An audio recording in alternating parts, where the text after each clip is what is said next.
Hello दोस्तों, good afternoon. मैं एजाज़ अहमद आपको अपने चैनल हिस्ट्री नामा में स्वागत करता हूं। आज मैं आप लोगों को पढ़ाऊंगा हड़प्पा सभ्यता के बारे में, हड़प्पा संस्कृति के बारे में तीसरा हिस्सा। क्योंकि इससे पहले मैंने 2 वीडियो बना चुका हूं मैं इस हड़प्पा सभ्यता के बारे में। ये तीसरा और आखिरी वीडियो है, इसे भी आप बहुत ध्यान से देखें। इसमें मैं नगर योजना के बाद और दूसरे जो पॉइंट्स हैं वो मैं डिस्कस करूंगा। तो सबसे पहले मैं बताता हूं आप लोगों को अर्थव्यवस्था कैसी थी हड़प्पा के लोगों की। इकोनॉमी किस तरह की थी, कैसी थी, किस तरह से लोग अपना जीवन पालन करते थे, किस तरह से रहन सहन था, व्यापार करते थे, क्या करते थे। तो इस तरह से एक एक पॉइंट करके मैं आप लोगों को बता रहा हूँ। सर, इकोनॉमी में सबसे बड़ा मेजर रोल था उस समय एग्रीकल्चर का, कृषि का, खेती का। तो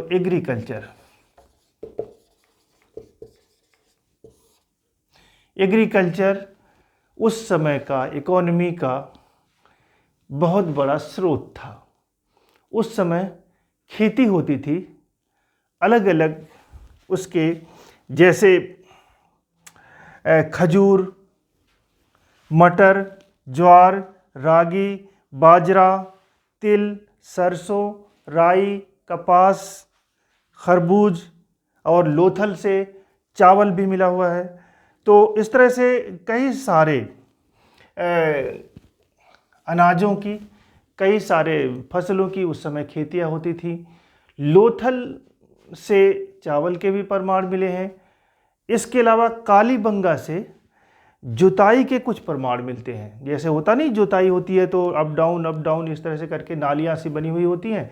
इस तरह से खुदाई के में कालीबंगा से मिला हुआ है, जिससे पता चलता है कि वहाँ पे हल से, ख़ास तौर से लकड़ी के हल से, लकड़ी के फाल से वहाँ पे खेती की जाती थी। वहाँ पे क्या तकरीबन सारे सिंधु घाटी सभ्यता के जितने भी क्षेत्र थे, हर जगह इस तरह की खेती की जाती थी। अलग बात है, किसी क्षेत्र में कोई फसल तैयार होती थी, किसी क्षेत्र में कोई भी फसल तैयार होती है।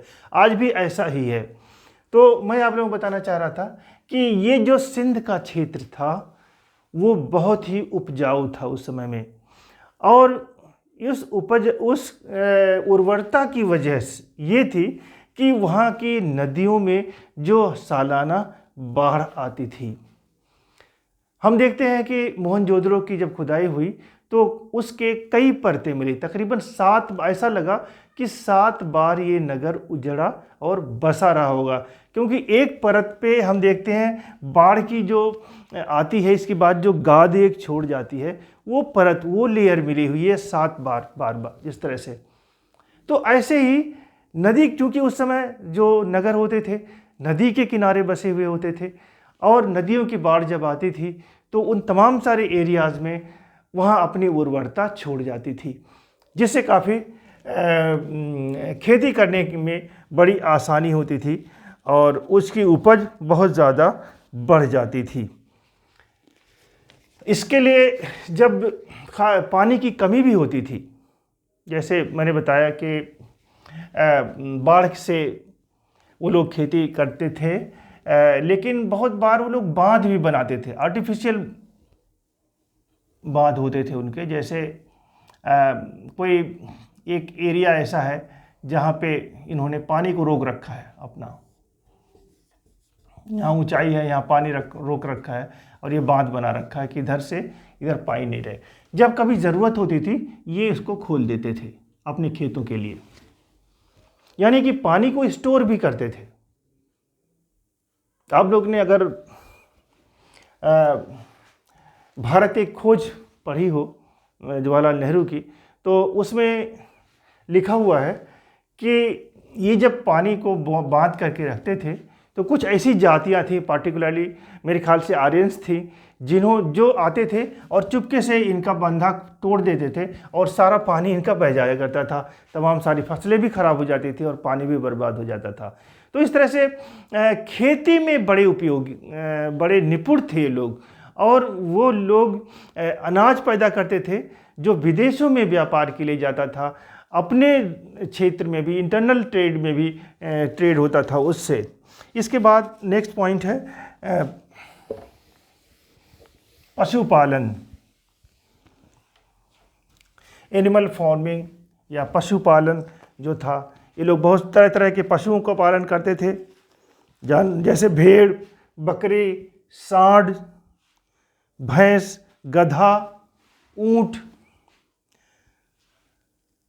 हाथी, सुअर, कुत्ता, बिल्ली, मुर्गा, इस तरह की बहुत सारी चीज़ों का इसमें एक चीज़ देखने लायक है।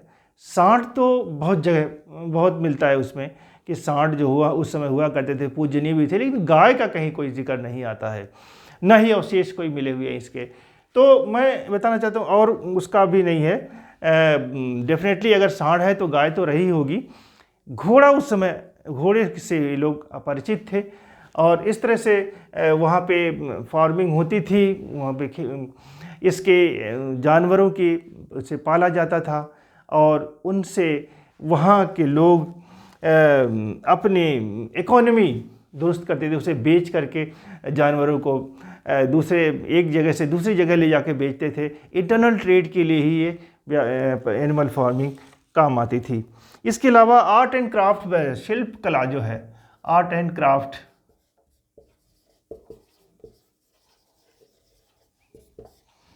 शिल्प कला जो था वो भी बड़ा महत्वपूर्ण है। आपको मैं बताऊं कि बहुत सारे तांबे के उपकरण मिले हैं, बहुत सारे कांसे के उपकरण हैं। उस समय तांबा में टिन को मिला करके एक नई धातु कांसा बनाया जाता था। कांसा जो होता था वो ज़्यादा सख्त होता था तांबे के मुकाबले में, क्योंकि उसमें टिन मिला हुआ होता था। तो तांबे के अलग उपकरण मिले हुए हैं, कांसे के भी मिले हुए हैं, और इनमें इन उपकरणों में बहुत सारी चीज़ हैं, छेनी, चाकू, तीर, भाला, कुल्हाड़ी, मछली का कांटा, आरी, तलवार, तोल बाट के सामान, और इसके अलावा मूर्तियाँ, पत्थर के औजार भी हैं, मालाएं वगैरह पत्थर की हैं, कीमती पत्थर, मणि वाले मालाएं भी बहुत सारी हैं जो उस समय बनाई जाती थी। और इसके अलावा बर्तन, खिलौने, चूड़ी, मनके, मोहरे, ये तमाम सारी चीज़ें क्राफ्ट में हम देखते हैं वहाँ पे। उनमें बहुत जो ज़्यादा तफसील से बताने की ज़रूरत है, जो ज़्यादा बहुत इम्पोर्टेंट है, वो है मोहरे।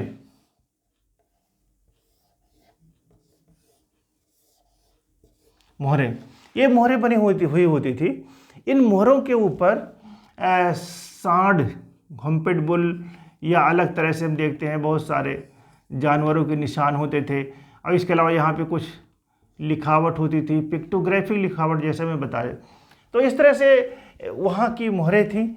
अलग अलग ख़ानदान के अलग अलग व्यापारियों की अपनी अपनी मोहरें हुआ करती थी। बहुत सारी मोहरें ऐसी भी हैं जिसमें सांड, हम्पेड बुल जो होता था, कुबड़ वाला सांड जो होता था, उसके चित्र थे, कुछ में स्त्रियों के चित्र थे, कुछ में कुछ एक चित्र तो ऐसा मिला हुआ है पशुपति जिसे हम कह सकते हैं, मैं आपको अब आगे डिफाइन करूँगा, पशुपति के चित्र। तो ये जो तमाम सारे चित्र थे, ये कोई ना कोई इसमें मसलहत थी, कुछ को मैं आगे डिफाइन करूँगा। लेकिन इतना बता दूं कि ऐसे स्त्रियों के बहुत सारे या कुछ अजीबोगरीब जैसे पशुपति जिसे हम कह सकते हैं कि एक व्यक्ति ऐसा है जो आलती पालती मार के बैठा हुआ है, उसके 2 सींगे हैं और चारों तरफ से उसके जानवर हैं, तो ऐसा माना जाता है कि वो शिव जी रहे होंगे, तो ये पशुपति नाम दिया जाता है। तो ये सब, इन सब की सीलें, यानी जिनकी वो पूजा करते थे, उन सब की मोहरें उस समय मौजूद हैं, सील होती थी। इसके अलावा हम देखते हैं व्यापार, ट्रेड एंड कॉमर्स।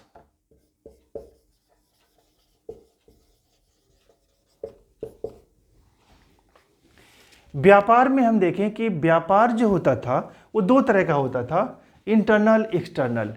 यानी कि सिंधु क्षेत्र में आपस में भी व्यापार होता था और विदेशों में भी व्यापार होता था। विदेशों में हम देखते हैं कि इजिप्शियन सिविलाइजेशन में, इजिप्ट की सभ्यता में, मेसोपोटामिया की सभ्यता से तो व्यापार होता ही होता था। इसके अलावा जहाँ भी आबादी थी लोगों की, जहाँ बस्तियाँ थीं, वहाँ से ये लोग व्यापार करते थे। व्यापार मतलब इंपोर्ट एक्सपोर्ट, इंपोर्ट एक्सपोर्ट करते। इंपोर्ट माने मंगाया जाता था बहुत सारा सामान, जैसे कीमती पत्थर, सोना, चांदी या तांबा, ये बहुत सारी चीज़ें मंगाई जाती थी, भेजी जाती थी। खाने पीने की चीज़ें, सामान, मैंने आपको बताया था कि किस तरह से लोथल में डॉकयार्ड जो बना हुआ है वो वहाँ से जहाज़ें जाती थी विभिन्न इलाकों में जहाँ से इनका व्यापार होता था। वो सामान लाती भी थी, लेके जाती भी थी। ग्रेनरी रखी हुई थी, ग्रेनरी बनी हुई होती थी तकरीबन हर शहर में। और यानी ग्रेनरी यानी कि अन्नागार, अनाज का भंडार, और वहाँ से भी अनाज को दूसरी जगहों पे लेके बेचा जाता था, दूसरी जगहों पे लेके जाया जाता था।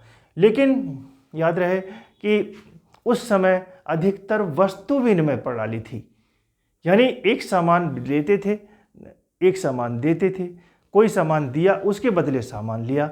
यानी कि कोई ऐसी धातु नहीं पता चलती कि जिसको दे करके वो जो मीडियम में एक्सचेंज हो, बल्कि मीडियम एक्सचेंज कुछ नहीं था, बल्कि बार्टर सिस्टम यानी कि वस्तु विनिमय प्रणाली थी। एक सामान दो, दूसरा सामान ले लो। इस तरह से वो लोग इंपोर्ट एक्सपोर्ट में इसको यूज़ करते थे। इसके बाद हम देखते हैं रिलीजन। उस समय के लोगों को धर्म क्या था, ये भी इम्पोर्टेंट है। रिलीजन तो जिन पर जो मोहरें मिली हैं, उन मोहरों पर जो चित्र मिले हैं, डेफिनेटली उन सब की उस समय पूजा होती थी। सबसे ज़्यादा जो प्रमुख हम देखते हैं वो है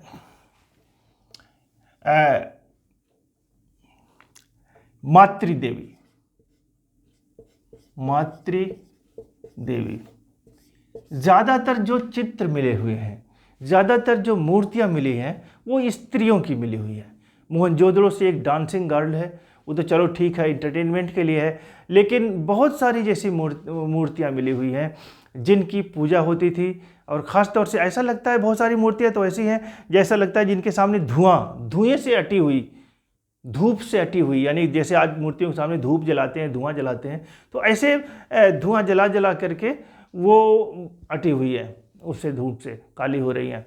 और दूसरी बात ये कि अलग अलग सील के यानी मोहरों के ऊपर भी बने हुए हैं।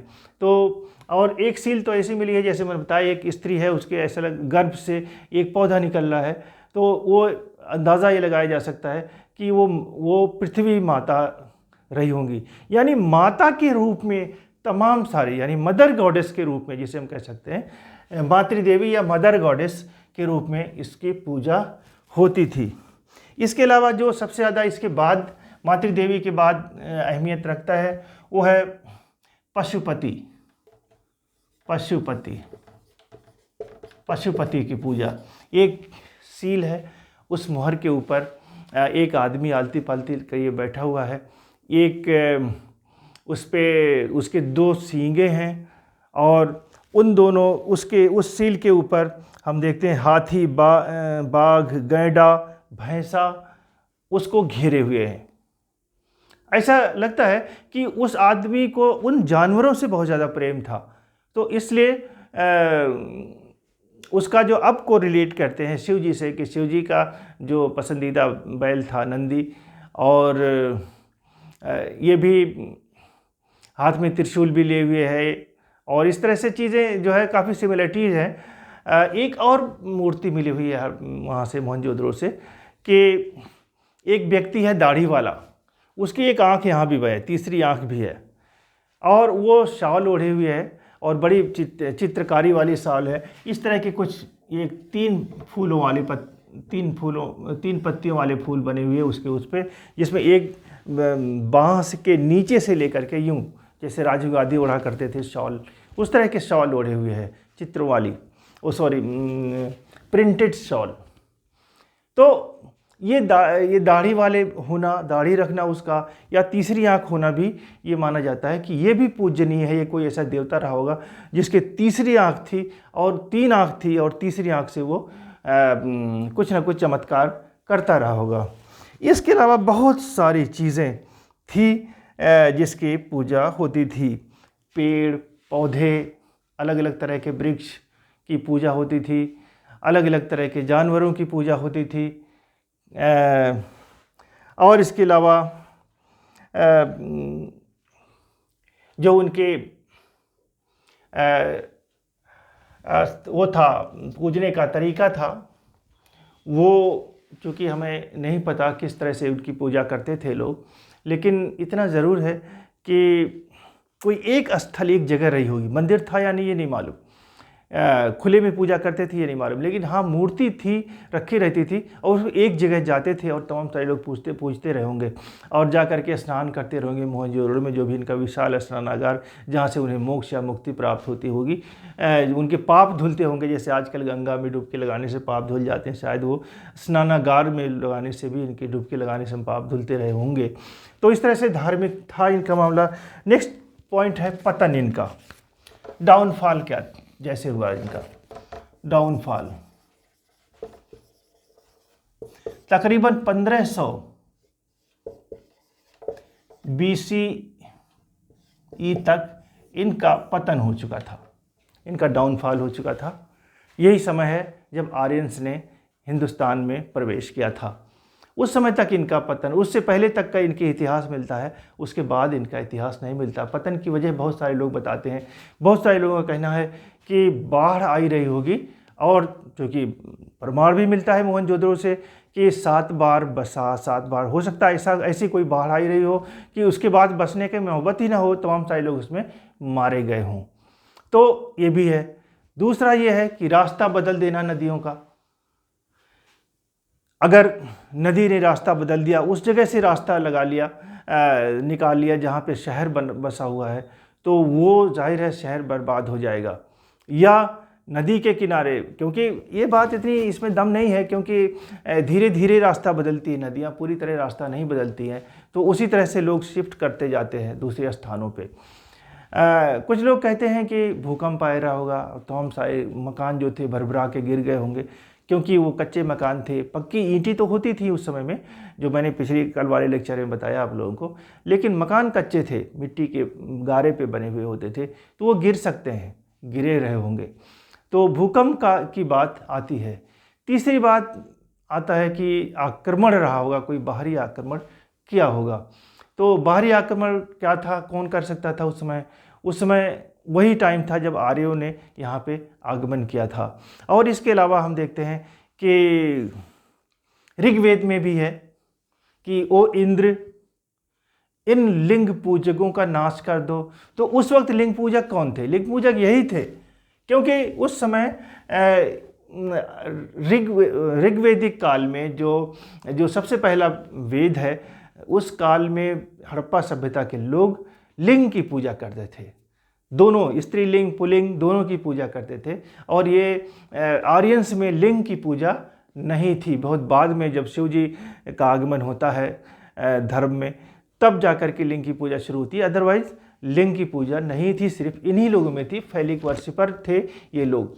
और दूसरी बात यह कि कुछ ऐसी जगह मिली हुई है, जैसे कुआं है, कुएं के पास हम देखते हैं कि कई लाशें मिली हुई है, कई सारे कंकाल मिले हुए हैं, और उनमें ऐसा लगता है कि हड्डियां इस तरह से कटी हुई हैं जैसे तलवार से किसी ने उन पर वार किया हो।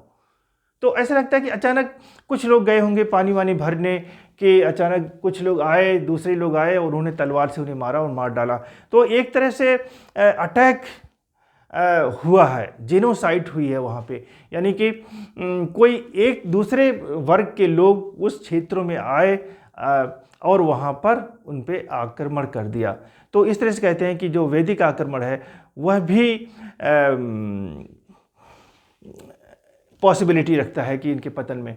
क्योंकि और दूसरी बात ये कि आर्यंस जब आए तो उन्हें बड़े बड़े महल बनाना नहीं आता था, वो नहीं जानते थे, क्योंकि वो झोपड़ों में रहा करते थे, उनके झोपड़े वाले घर होते थे। लेकिन उन्होंने जब यहाँ पे देखा होगा कि इतने बड़े बड़े महल, इतने बड़े बड़े किले, उन्हें सारा किला लगा होगा कि तमाम सारे किले यानी पूर्व थे। इसलिए इंद्र जी को पुरंदर भी कहा जाता है। पुरंदर। पुरंदर यानी पुर माने किला, धर माने गिरा देना। तो पुरंदर यानी किलों को ध्वस्त करने वाले इंद्र जी। तो इंद्र जी ने उन तमाम सारे किलों को ध्वस्त किया जो सिंधु घाटी सभ्यता के बड़े बड़े नगरों में थे। इसका मतलब आक्रमण किया था आर्यों ने। ये भी है। एक और कारण बताया जा सकता है इनके पतन के, जलवायु परिवर्तन। ऐसा माना जाता है कि तमाम सारे पेड़ काटने से, कुछ नदियों के सूख जाने से वो सभ्यता का पतन हुआ। लेकिन पेड़ काटने से, तमाम सारी सभ्यता के पतन, कुछ नदियों के सूख जाने से इतनी बड़ी सभ्यता जो इतने बड़े भूभाग में फैली हुई थी, वो कैसे एक बैग समाप्त हो जाएगी। बहरहाल ये एक ऐसा विषय है जिसमें सिर्फ अंदाज़ा लगाया जा सकता है। सही मानों में तो ये तभी पॉसिबल हो पाएगा इसको बता पाना जब हमें उस लिपि की, हड़प्पा सभ्यता की लिपि को डिसाइफर किया जाएगा, पढ़ा जा सकेगा। फिलहाल बच्चों, आज सिंधु घाटी सभ्यता का चैप्टर पूरा होता है। इसके बाद फिर एक नए टॉपिक के साथ आऊँगा। तब तक के लिए जय हिंद।